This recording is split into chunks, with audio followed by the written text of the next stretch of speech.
Okay, I had a busy day yesterday, trying to catch up with all the Masked Singer stuff, but I did it. All right. Okay. Well, let's get to my low, my high, my active kindness.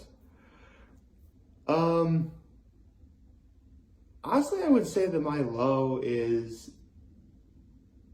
it's getting pretty cold out right now, like consistently cold.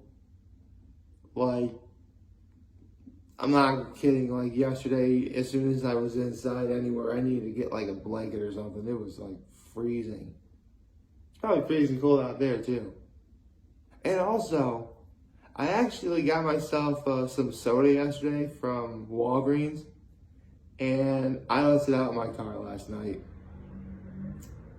Now I have to go back out in the cold and get it. I'm not looking forward to that. Let's see. My high was, I was able to catch up on a lot of stuff I missed in terms of what I normally watch. I mean, let's be honest, going to Houston, it kind of set me back a little bit when it came to, watching the things I like to watch. Although, I did watch something I thought that was like really, really cool. That wasn't Masked Singer related, if you can believe it. Although it does involve someone I watch. In fact, I mentioned him plenty of times before, but I'll get into that momentarily. And my act of kindness was, yesterday was garbage day, so I helped bring in the trash can and recyclable bin. And that was my day yesterday. So I had to talk about the Masked Singer, season 8, episodes 6 and 7. So let's begin. Good morning and happy Thursday, everyone. So, keep in mind, obviously, thanks to YouTube having the clips, I know who performed and who got unmasked. But the one thing I did miss was the banter between, Nick Cannon and the rest of the panel of judges, as well as, the interactions between the people under the mask themselves. So I missed that. But at the end of the day, I should talk about the performances and who got unmasked. So for last week, so week 6, or what happened on Sunday night, I couldn't watch it because of the wedding I went to. It was The Walrus, The Milkshake, and The Return of the Lambs. And it was 90s night. Cool. Now, as someone who grew up in the 90s, you would think that this would be like the episode I absolutely have to see, right? Here's the thing. When it came to music from the 90s, at least for me, I was a Backstreet Boys boy. That was my thing. And not one of these songs had the Backstreet Boys. So, or not even NSYNC, or Britney Spears, or Christina Aguilera. Seriously, not one of those artists had one song that was sung on this episode. But that's not to say that there wasn't good music at all. I mean, The Walrus did Two Princes by Spin Doctors. The Milkshake did Jump On by Sir Mix-a-Lot, which was a song that played at the wedding I went to, so yes. Although, I gotta tell you, as someone who did grow up in the 90s, I should tell you, my introduction to Jump On It came from that one clip of Fresh Prince of Bel-Air, where Will and Carlton are doing it. I might actually watch that later just because, actually, no kidding. When that song played at the wedding I was at, we're like, dun, dun, dun, dun. I'm just making this face the entire time, it was, okay, if you don't know the reference, look it up on YouTube. It's hilarious. And Lambs did Ironic by Alanis Morissette. All the performances are great, but the Walrus was the first to get eliminated, and it was Joey Lawrence, who was a person of the 90s. And actually, isn't he a person of the 90s? I don't know. But the Milkshake and the Lambs did What Is Love by Hathaway. You know, what is love? Baby, don't hurt me no more. Like that song. And let's be honest, I thought prior to that, you know, the Robo Girl was clearly going to win that group. And then the Lambs show up and completely decimate her. If Robo Girl couldn't beat the Lambs, there was no way the Milkshake was going to. So the Milkshake lost, and it turned out to be Le'Veon Bell. Been a while since I've seen him. Although, frankly, considering all the nonsense he did back when he was a Pittsburgh Steeler, and all the stuff he did off the field during the NFL, you know, honestly, I would be showing my face anywhere, man. But that's just me. So, oh, and hold on, what the? Oh, right. My notes say, don't forget to talk about Nicole Scherzinger singing "Fame" by Irene Cara, which, yeah, that was a really great performance. It was incredible.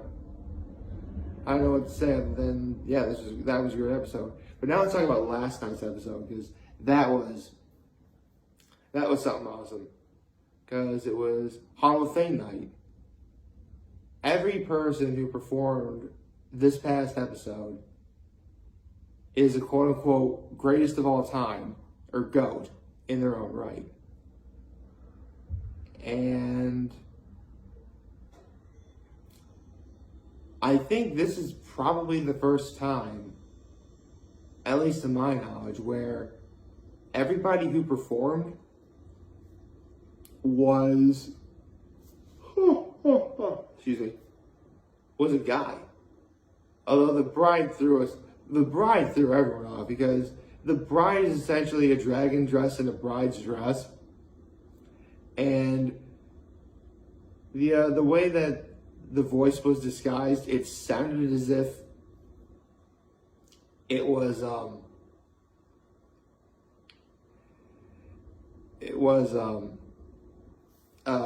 girl. But the bride had Shut Up and Dance by Walk the Moon. Very good song. It's actually a very popular song now. Gopher did It's Your Thing by the Isley Brothers.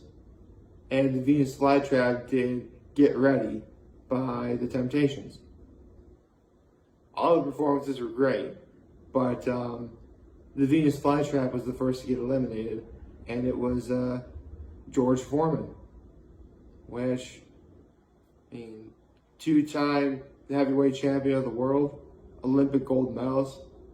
See, that's why he's considered one of the greatest of all time, you know? I mean, then again, I grew up with the idea that, you know, Muhammad Ali was, and yeah, he was. But George Foreman was cool. Although it's funny, obviously, if you can't really talk about, you can't think of George Foreman without thinking about two things: boxing and the George Foreman grills.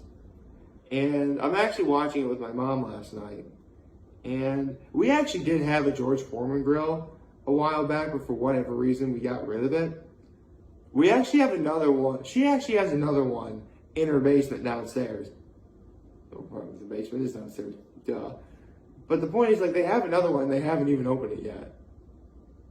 Which, I'm thinking, Mom, why haven't we used it? She's like, I don't know. I'll tell you what, though. I might actually ask if I could have that. I don't know, maybe. So that happened, and the Battle Royale was All-Star by Smash Mouth, which the Gopher and the Bride did awesome, but it was the Bride that ultimately won. So now it's, you know, the Gopher that, I should probably tell you, this is a new group of people. I don't think I've mentioned that part yet. But the gopher turned out to be George Clinton, who was one of the greatest singers of all time. And before I get into how the show ended, I forgot to mention that Sheila E., one of the greatest drummers of all time, helped along with doing the Battle Royale. But at the end of the episode, when Nick Cannon says, the artist formerly known as the Gopher, he sang, he didn't give up the funk. That was awesome. I love that music. I really do. I love that. Wow, it really is old music. Holy cow. That was, that's something. So, yeah, honestly, the music from both episodes was great. Oh, I forgot to tell you, I have my notes here. I completely forgot to mention that, in episode 6, tag team performer, whoop, there it is. Okay. That'll bring the 90s in. That'll bring the 90s in pretty well. Man, the 90s really was great. I mean, in hindsight, no decade really is ever quote-unquote perfect, but man, if I knew what I knew now, I'd embrace what was going on around me a lot more. I think we all would do that, especially my generation who grew up in the 90s. So, there you go. And it was really great seeing the likes of George Foreman and George Clinton on TV again. That was really cool. Yeah, honestly, this season's been really great. Like, I nary a complaint for anything involving this season. So, I'm digging it. Speaking of things that I dig, I mentioned earlier that there was one video I saw yesterday in terms of catching up to what I like to watch. And it was a video that Totally Not Mark came out with just recently. In which, because I've talked about Totally Not Mark in the past before, but if you don't know, he is really, his main thing, what he does is he breaks down and analyzes a story, specifically from anime and manga. Mostly he's been known for, doing Dragon Ball, which, I grew up on Dragon Ball. I know that. I know exactly what he's talking about. I can relate. I can definitely, become invested in what he's talking about. But in the last couple of years, he's done Hunter x Hunter. Just recently finished. Well, he didn't finish Bleach yet. He's gonna wait until the 1,000-Year Blood War arc is finished being animated, and then he's gonna finish Bleach. But for the most part, everything up to that point, he's done. He completed all of Naruto. When the pandemic was going on in 2020, he got through all of One Piece up to that point. He's done Berserk. He's done JoJo's Bizarre Adventure. And he actually has a bunch of other manga that he hasn't read yet, but he would want to for, making, reviews and videos down the line.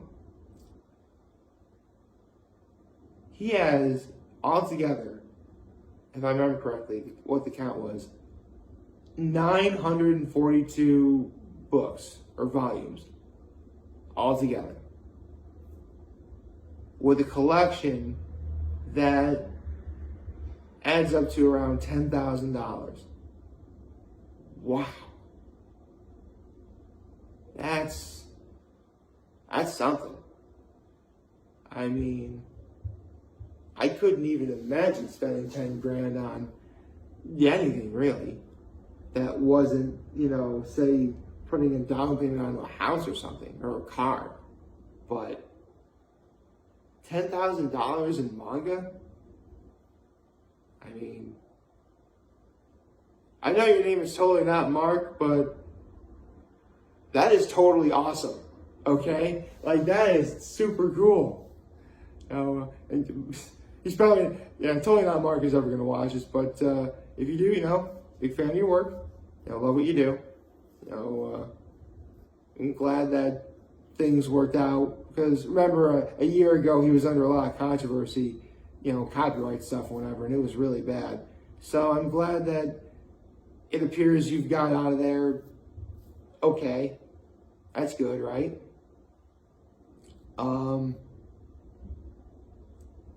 Yeah.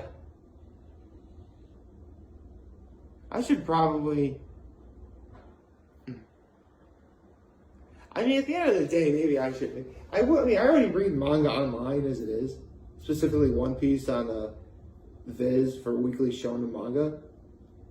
So there really is no need for me to get spend all that money on, on that many books. For sure, there's no reason why. Not to mention, some volumes of some manga are incredibly hard to find. Or if you do find them, they're stupidly expensive. There was one running gag in the video that Totally Not Mark did, where one volume, I think it was maybe Slam Dunk he was talking about. I think it's volume 19. It's it doesn't exist on planet Earth. It's that hard to find. Obviously it does exist on planet Earth, it's just very incredibly hard to find. And any opportunity you do find it, here's the thing, he said it doesn't exist on planet Earth in terms of being affordable.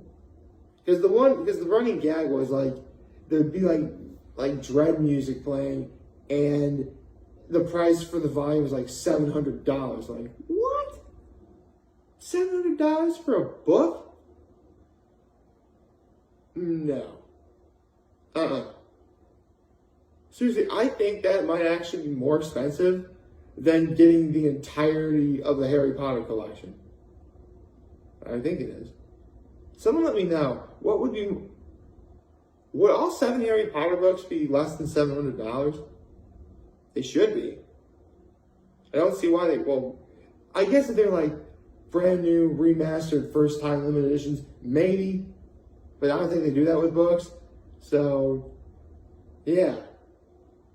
I could think of a lot of other ways to spend $700, and it wouldn't be just on one book. But that's just me. I'll put a link to that video in the description down below. Anyway, like, favorite, share, subscribe button, follow me on social media platforms on YouTube. I am very humble in this video for all of you guys watching. Enjoy your Hopefully a wonderful, wonderful, wonderful Thursday. Remember, you guys want to talk channels when you get a letting you also back. Take care and make good choices. 607 all day, baby. I just realized I don't have my jersey on. One moment, please. I can't believe I forgot. I have to make an NFL pick, don't I? It's been a very busy week. Falcons and Panthers? Falcons. Why not? Okay, now I can say take care and make good choices. 607 all day, baby.